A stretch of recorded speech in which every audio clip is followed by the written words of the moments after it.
Manny, thank you so much for joining CEOwise. Thanks. Thanks for having me, Dan. Appreciate it. Now, you're the founder and CEO of Planet Fitness, and your goal when you started in 1995 was to take on the Health and Racket Club, which you did quite successfully. But how did you start when you had no credit record and no one to lend you money? It was quite interesting. So what we did initially was that we would go to a, last time I had a job was 20 years old, and I left and I started consulting. Okay. And I was in the gym business in New York, but as an employee, and for what a big chain. And I learned sales and marketing. That was my background. And eventually I learned how to run a business. Yeah. But I learned many lessons during that journey. I'm sure. Yeah, and my wife is South African. I met her in New York, and that's a connection to South Africa.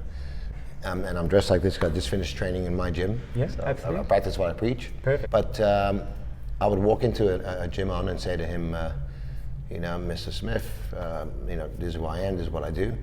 How much money are you making? And they would say, they always paid it. So they say I'm making 50,000 Rand a month profit. Yeah. I said, great. I said, I'll tell you what I'll do for you. This is my background, New York, this is what I've done and whatnot. I said, keep that. Let me do marketing for you. Implement systems in sales and whatnot. Do training, sales and development. Run marketing programs for you. And whatever we make above that, we split. And after 10 years, I owned this business. And he thought about it, he said, okay. And so that's how we bought the first business with no money. And having no office, no staff and whatnot, the margins were big. And that's how I started breaking into the business and understanding the playing field. At that stage, there was only one big player. Yeah. Health and Racket. Exactly. Yeah. Okay, wow. And then you went from one club in Benoni to 2 clubs in Springs. Was it easier to get your second club off the ground, and is it easier from here on every time you open up a new branch? Growing now, landlords want us. They come to us. And we're getting some of the best real estate in South Africa in terms of for the gym business. And we deal with all the major landlords, all the institutions. Okay. But that's where we are today. In the beginning, no one knew us at all. Yeah. So knocking on doors was impossible. Yeah. They only wanted to do business with our competitor, which was a listed company at that time. They were huge, and they had the market in the palm of their hands. They really did, and they were very dominant. And then when you only had 3 clubs, you were knocking on Discovery's door when they've just launched the Vitality program. That's right. But they ignored you for quite a while. Yes. And so how did you have that persistence just to carry on when most entrepreneurs would have just given up, saying, okay, they're not interested? It's a funny story because, well, I think it's funny, but who are we? Yeah. But I was walking around telling people we're taking on Health and Racket. And people were saying, well, whatever happy pills you're on, give me some because you're delusional. Sure. But that's called passion. Exactly. And I believed in it. I really did. I really, truly, truly believed. And we did. And we did it. You did it. But back then, people were like, this guy's Lulu, So they wouldn't see us and whatnot. So I wrote this handwritten letter. This whole letter. And I sent it in, Neville Kupovich, I think, got it. He was like chief operating officer, or like 2 or 3 IC to Adrian Gore. Yeah. And he actually called me. I think he got a good chuckle out of it, because I said, if you don't see us, I'm taking the competition board and this and that. Really? And he got a good chuckle out of it. He said, we just need to meet this guy. Wow. And I think just out of curiosity. So I went there with my other founding partner, Manny Rivera, who owns a minority stake in the company. And I'm a salesman, and I said, listen, we're taking on Health and Racket, which was like, okay. And I said, we are, and we're expanding, it's gonna happen.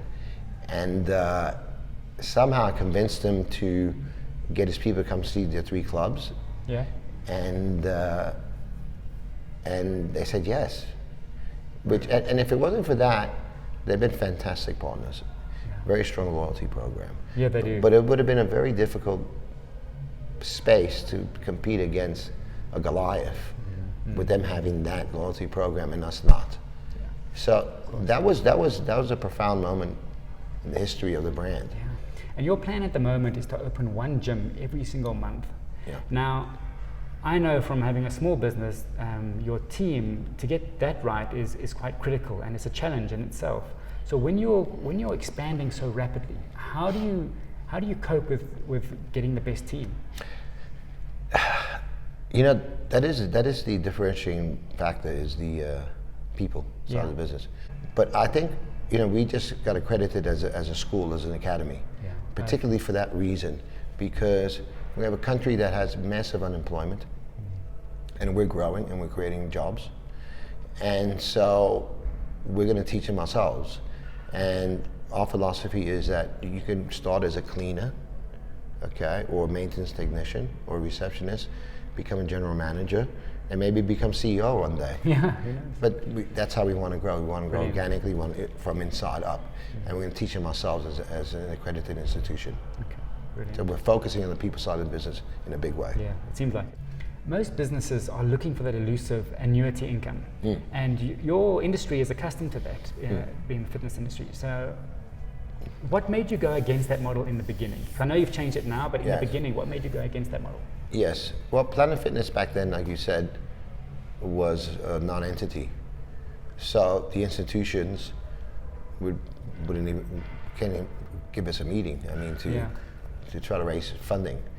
Private equity and venture capital is the most expensive cash you can get. So you end up working for someone, and I can't work for someone. Yeah. Sure. Okay. So we needed to sell enough cash to sustain ourselves, because we had to. We had no choice. We had to pay our salary bills and whatnot. Fortunately, we were very good at it, so we were making significant profits.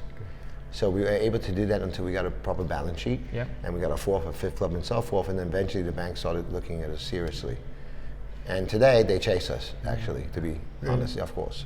But when you started, you wanted the premiums up front? Or yes, we would take cash up front. Now, that worked for us back then. Okay. But it became a dysfunctional model, because the market doesn't like that. No one wants to pay 5,000, 10,000 rand up front. They want to pay a little joining fee and pay monthly annuity. And guess what? It is a better model. I like the annuity. I sleep well at night. Absolutely. Because I know that annuity is going to come through. Sure. Cash, you have a tendency of spending it, and you need to manage it differently. But you know, we try to avoid, if we can't afford to do something, we don't do it. And if we do it, if I'm going to borrow 10 rand, I got to make sure I want to make 20 rand out of that 10 rand. As with most businesses, there are ups and downs, and you too have had your downs. What went wrong, and what factor led to you turning things around? You know, I think I'm not an academic. I went to university. I dropped out. I'm very ADD, but I'm not stupid. Probably clearly. I'm not. But you know, I kind of learned from the school of hard knocks, and one of the things that it's important for people to understand is that it's okay to make a mistake, but you need to learn from that mistake. And that mistake is actually my school fees. I learned a lot. So when I made my mistakes, and I made a few of them, but I learned a lot from it. Not overcapitalizing, not making the gyms too big, not paying too much rental, you know, wrong location, people. There's so many things that you learn. You know, don't make the same mistake twice. Yeah, sure. If you can help it, because then you're just stupid. Then you really are. I mean, but you need to learn from it. So I think, you know, I think that's the biggest thing I got from that, from those, you know, situations where things didn't go well. It was university for me. Yeah. Okay.